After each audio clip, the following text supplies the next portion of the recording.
In 2019 specifically, they really started selling themselves as preventing mass shootings before they happen. One of these companies was Carbine 911, now known as Carbine, which people may remember was financed heavily by Jeffrey Epstein and Leslie Wexner, and Ehud Barak used to be the chairman. The videos from the Epstein files were filmed in 2020.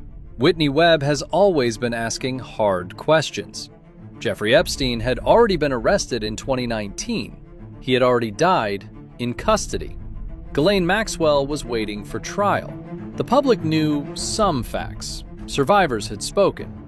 But most of the real story, the sealed records, the powerful names, the hidden connections, was still locked away. In 2020, it felt like smoke without fire. Now, the Department of Justice releases over 3.5 million pages of Epstein files. Investigations reopen. Arrests happen. Prince Andrew is detained. Global probes expand. What was rumor is now record. So here's the question. Were we misled in 2020? And what does the full paper trail really reveal now? There's been efforts to sort of build up position particular companies for this, what I would call pre-crime infrastructure. In 2019 specifically, they really started selling themselves as preventing mass shootings before they happen.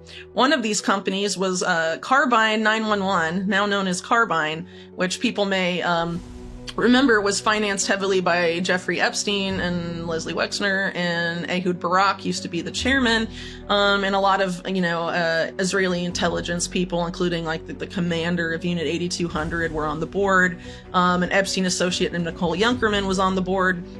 And then the Epstein Association came out and they tried to distance themselves, yada, yada, yada. But they were selling themselves to take over 911 call systems throughout the U.S. and basically sold themselves in 2019 that we can stop mass shootings before they happen, or increase response time and all of these things. And now they've slowly taken over the 911 call systems of a litany of counties across the United States.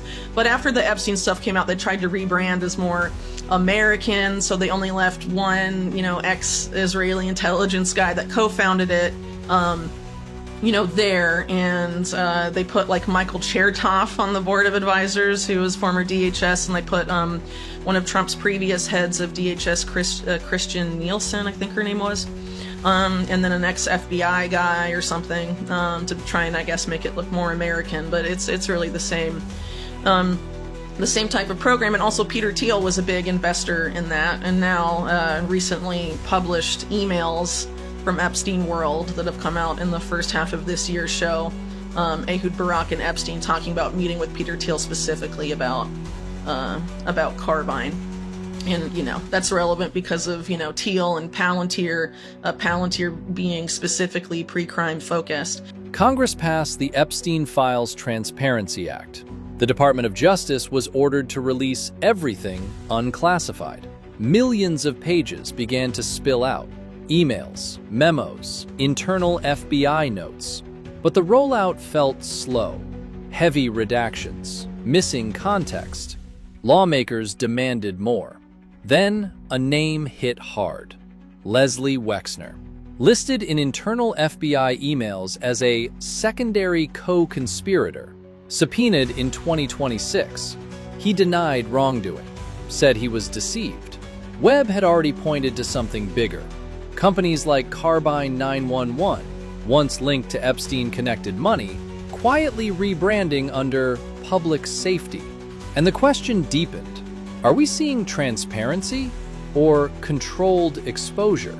And what's important too is, back at the end of 2019 when all of this was going on, Trump was in office the first time, and all of these, mass shootings were happening, and there was an outcry about it, like the El Paso Walmart shooting, for example, and a few other things that took place in a relatively short period of time. And what's interesting about that is before those shootings happened, not long before, William Barr, who was Attorney General, gave this speech where he basically was like, we need to remove encryption. We have to have a federal backdoor into everything encrypted, all encrypted software.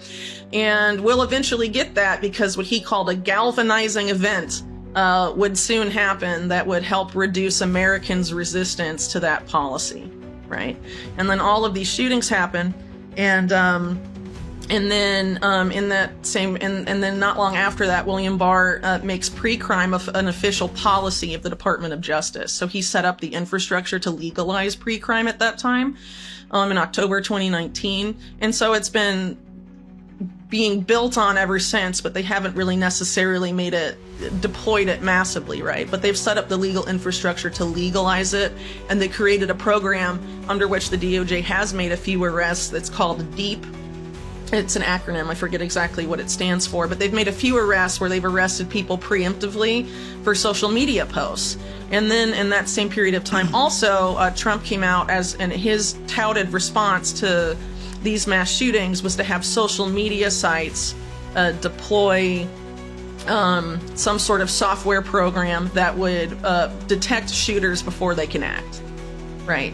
So continuing to build on this pre-crime thing. And at the time, he was being pitched, and the biggest lobbyist in the administration for it was Jared Kushner and Ivanka Trump, to create this new agency, a health DARPA, or a HARPA, they called it, and the first program of it, the pilot program of it was called Safe Homes, which is again another very long acronym for something that I don't remember, sorry. But basically the idea of it was to have AI scour American social media posts in mass, and then use an algorithm to determine which posts show users exhibiting early neuropsychiatric warning signs, and that if they were flagged, they could be triaged to a variety of solutions, like court-ordered physicians, or psychiatrists, right? Or like potentially house arrest, just for having social media posts that the AI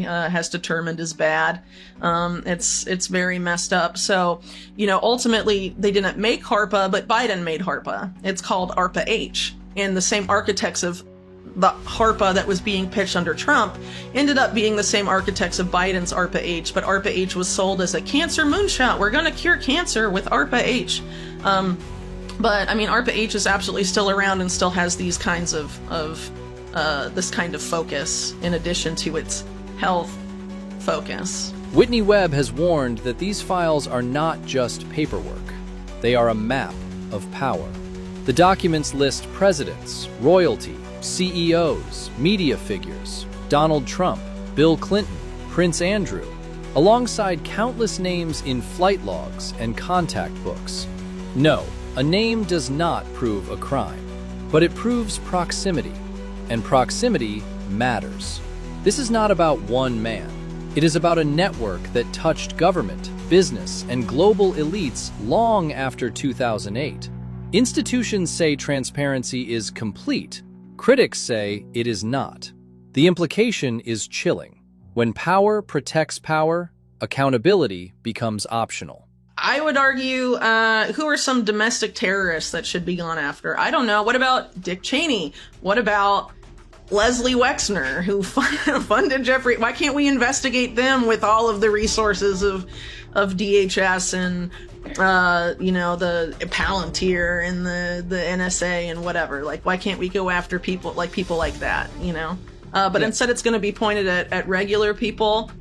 And what I am concerned about too, specifically with like the Antifa branding, is that they'll try and conflate anyone who criticizes fascism in general as being somehow affiliated with Antifa. And there was a Zero Hedge story that I read talking about the Antifa labeling that basically was conflating like people who are anti-fascist but not necessarily associated with the group Antifa as being part of it. And that's complicated because maybe you're someone like me and you don't like fascism or communism. Right.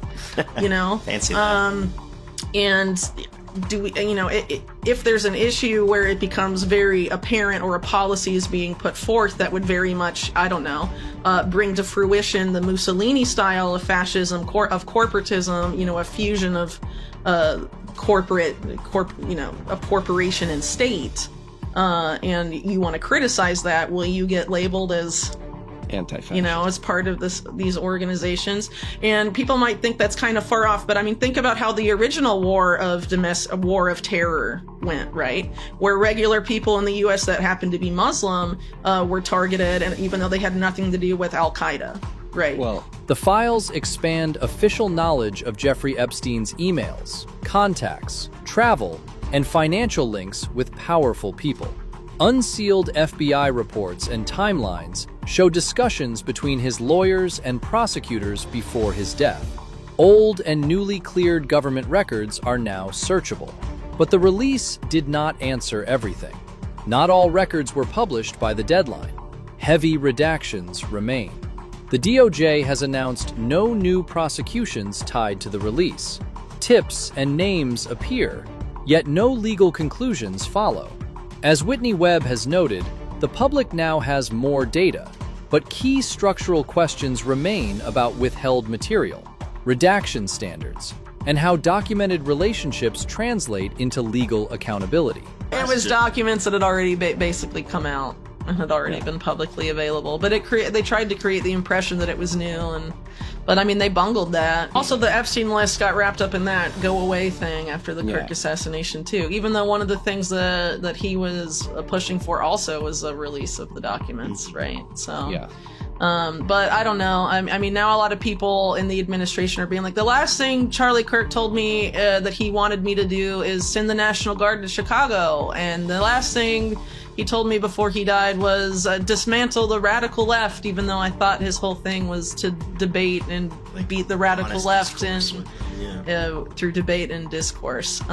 So I think people, again, like we brought up earlier, just kind of taking advantage of the situation, and a lot of things are being swept under the rug, unfortunately. And yeah, I mean, ultimately what they don't want is us to go back to us versus the oligarchy and working together. And it's all about division, and the more that they can drive that home, they will. And I feel like, you know, as the base and the public start to sort of do that coming together, they're throwing some event at us that fragments us back into polarization. So I don't think the Kirk assassination is just going to be, you know, a one and done thing, in the sense that I think, you know, there could be some other event to bring back that strategy of tension-esque feeling, so that they can either sweep things under the rug that are inconvenient, like the Epstein case. 6 names were hidden. Then a U.S. congressman said them out loud.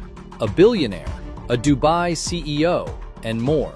Across the ocean, Prince Andrew was arrested. A former prime minister now faces corruption charges. France opened criminal probes tied to Epstein's network. But the files came with redactions. Missing pieces. Critics say key evidence still hasn't been fully investigated. Big political names appear. Trump, Obama, the Clintons, Harris, Musk. Though being listed does not mean guilt. Some deny ties. Whitney Webb warns the public was gaining momentum. Then attention shifted. Headlines changed. The outrage cooled. So here's the question. If the evidence is real, why does accountability still feel incomplete? Whitney Webb was asking these questions when most people weren't looking. Now the files are out. Millions of pages. Global investigations. Powerful names. And still, unanswered gaps. So what does the full paper trail really show? And more importantly, what does it not show? Drop your thoughts in the comments. Do you believe this is real transparency or controlled exposure? If you want deeper breakdowns like this, no shortcuts, no spin, hit subscribe and watch the next video on your screen. The story isn't over.